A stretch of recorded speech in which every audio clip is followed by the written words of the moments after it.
अगले 2 से 3 रोज़ इंतहाई अहमियत के हामिल अमेरिका और इसराइल की जानिब से अगले 2 से 3 रोज़ के दरमियान ईरान पर बड़ा हमला किया जाने वाला है। लेकिन ईरान ने इस हमले का जवाब देने के लिए मुकम्मल तैयारी कर ली है। ईरान ने अपने मिज़ाइल नस्ब कर दिए हैं और एक मोटरसाइकिल स्क्वाड भी तैयार कर लिया है। मिज़ाइल्स कहाँ-कहाँ नस्ब किए गए और ये मोटरसाइकिल स्क्वाड क्या करेगा? ईरान कैसे अमेरिका और इसराइल को जवाब देगा? इस बारे में अज़हर अली ख़ान से बात करते हैं। अज़हर भाई, ट्रंप ने कहा जी 2 से 3 रोज़ के लिए हमला मौख़र किया गया है दोस्त ममालिक के कहने पर, लेकिन अगर हमला मौख़र किया गया है तो इसका मतलब है कि वो हमला करेगा ज़रूर। और इसराइल में बड़ी तैयारियां की जा रही हैं, एक अहम इजलास भी इसराइल में हुआ है। ईरान ने क्या तैयारी की है इन हमलों से निपटने के लिए? अदील भाई, अगर डोनाल्ड ट्रंप ये कह रहे हैं ना कि हमला नहीं करेंगे तो फिर तो समझा यही जाए कि वो हमला करने वाले हैं, और यही बात ईरान समझता है। और ईरान ने इसको कई फेजेज़ में तोड़ लिया है। हर एक फ़ेज़ की एक अलग हिकमत अमली तैयार की गई है, और ईरान ये समझता है कि अब अगर हमला हुआ तो एक हमला बहुत बड़े पैमाने पे उनके यूरेनियम को चुराने के लिए किया जाएगा। वो सहराओं में होगा, पहाड़ों में होगा। इसी तरह वो फ़ौरी तौर पे कुछ जज़ायर पे हमला करने की और कब्ज़ा करने की कोशिश करेंगे, जैसे ख़ार्ग है, जैसे कश्म उनका एक जज़ीरा है। ये आबना हुर्मुज़ से की तरफ से ये लोग आ सकते हैं वहाँ पे।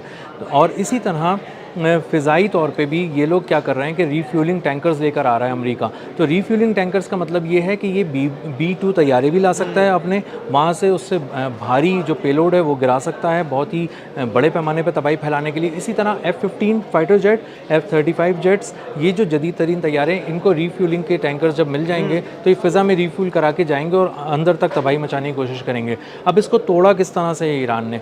सबसे पहले ईरान ने अपने यूरेनियम को बचाने के लिए एक एक्सरसाइज की है। वो एक्सरसाइज ये इस तरह से की है कि एक बहुत लॉन्ग रेंज किस्म की जो गन्स होती हैं, जो स्नाइपर गन्स होती हैं, उनके जो स्नाइपर के जो कमांडोज़ हैं, ख़ास तौर पे जो माहिर निशानाबाज हैं, उनको लाके इन्होंने यहाँ पे ड्रिल की है, सहरा के अंदर की है।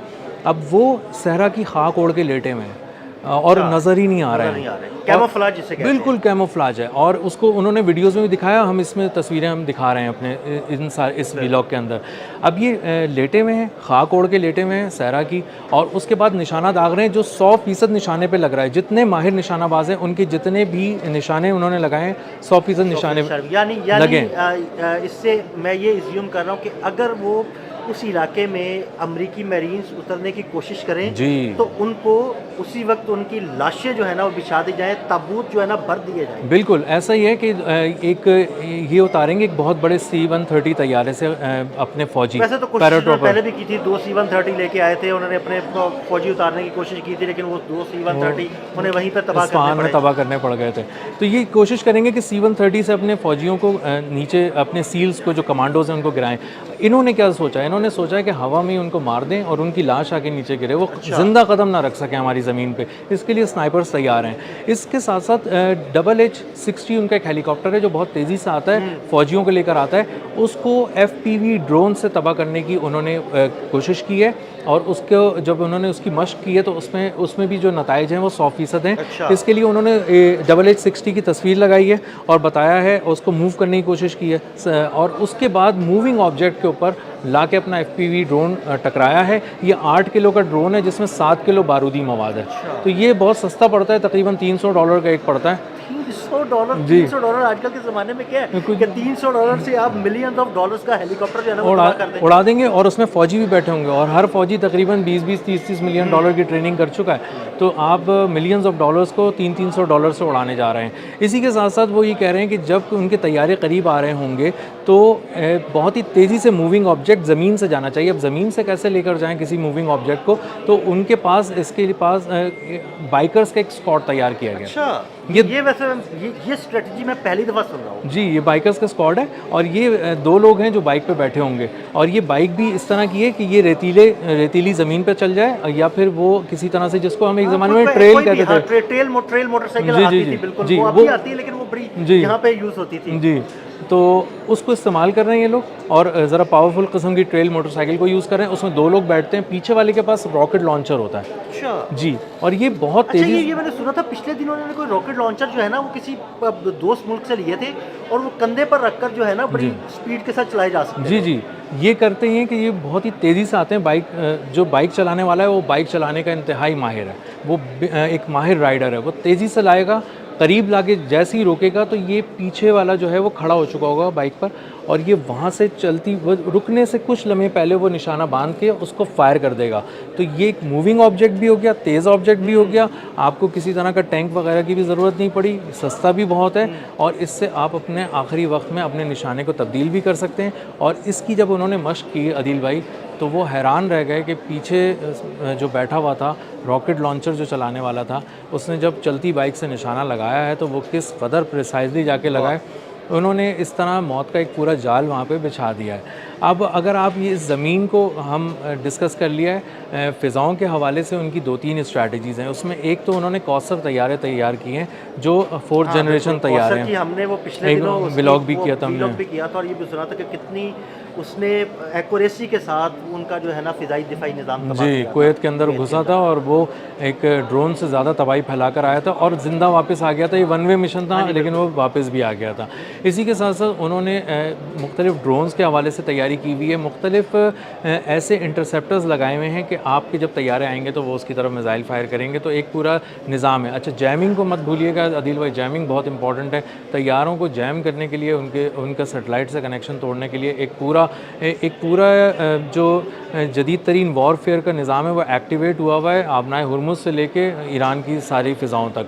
अच्छा, अब ये आबनाए हुर्मुज़ में क्या कर रहे हैं? आबनाए हुर्मुज़ में इनके पास पहले ही बहुत गिरफ्त है, हम बहुत डिस्कस कर चुके हैं। लेकिन अब ये बात और भी वाज़े तौर पे सामने आ रही है, जो इंटरनेशनल मीडिया बता रहा है कि उनकी 500 मीटर गहराई में एक पूरी टनल्स बनी हुई हैं। 500 मीटर का मतलब है आधा किलोमीटर नीचे गहराई में टनल्स बनी हुई हैं जहां छुपे हुए मिसाइल, और ऊपर से ज़मीन साफ़ है। यानी अगर आपका बहरी बेड़ा अगर गलती से उस रेंज में आ गया तो 13 अरब डॉलर बर्दी होगा, ख़त्म हो जाएगा, गर्क हो जाएगा। और इसी के साथ साथ वो जब हमला करेंगे तो वो नीचे से आके नहीं टकराते। उन मिसाइल की ख़ुसूसियत ये है कि वो पहले निकलकर समंदर का सीना चीर कर ऊपर आते हैं और फिर अपनी जो एक तरह से डायरेक्शन है आप कह लें, कॉस्ट बनाते हैं, कॉस्ट बना के तो फिर जो है ना अपने और हदफ की तरफ जाते हैं। फिर हदफ की तरफ जाते हैं, फिर तबाह करते हैं। तो आप उसकी बेस भी तबाह कर सकते हैं, जो फाउंडेशन है, जो उसकी ज़मीन है, यानी जहाज़ की, और इसके साथ साथ आप उसका डेक भी तबाह कर सकते हैं ऊपर से आके। तो ये एक बहुत ही ख़तरनाक दिफाई निज़ाम है जो सिर्फ एक है।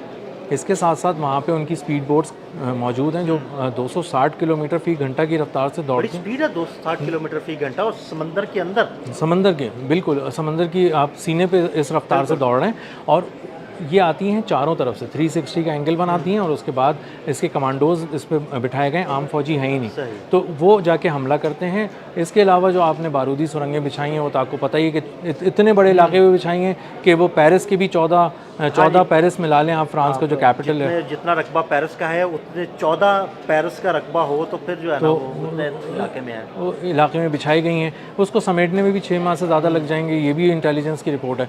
तो ये बहुत ख़तरनाक है। मूविंग ऑब्जेक्ट भी हैं, ये सिर्फ तैरने नहीं है, ये इसकी मोटर एक्टिवेट होती है, GPS के ज़रिए टारगेट को लॉक करती है, आगे बढ़ती है और तबाह कर देती है। तो ये बहुत ही एक बड़े पैमाने पर एक मौत का जाल है जो बिछाया गया है। और एक ख़ास बात ये है कि अगर अमेरिका ये समझता है कि जहां वो पहले आया था ईरान में, और जहां से ईरान ने उस पर हमले किए थे, उन्हीं मकामात से उसको दोबारा एक टफ टाइम मिलेगा, तो ऐसा नहीं है। यानी उसने अपनी जो है ना सारी फॉर्मेशन तब्दील कर दी। वो कहते हैं कि एक लॉन्चर की मूवमेंट तब्दील कर दी गई है, और जिस जगह पे आपने पहले आपको या तो आपको मिसाइल आके आपसे टकराया था या आपने कहीं मारा था, वहाँ पे अब कुछ नहीं है। और ईरान ने एक और भी काम ये किया है कि अपने ट्रक्स के ऊपर, छोटे ट्रक्स के ऊपर लॉन्चर्स बनाए हैं। अब ये चलते फिरते जो ट्रक्स हैं ये पूरे आयरन डोम टाइप का, और वो ऐसा फील होगा कि जैसे एक आम ट्रक जा रहा है जी, और पता भी नहीं लगेगा कि ये ऐसा ट्रक है जिसके ऊपर आपने कोई ऐसा सिस्टम किया हुआ है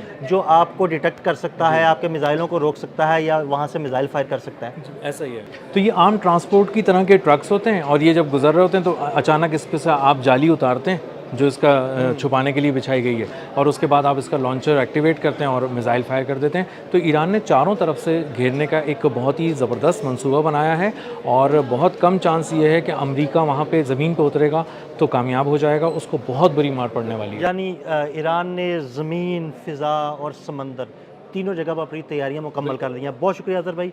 अज़हर भाई ने बड़ी तफसील के साथ इस सारे मामले पर रोशनी डाली। मज़ीद अपडेट्स के लिए हमें फॉलो करते रहें। अदील अहमद और अज़हर अली ख़ान को इजाज़त दीजिएगा। अल्लाह हाफ़िज़।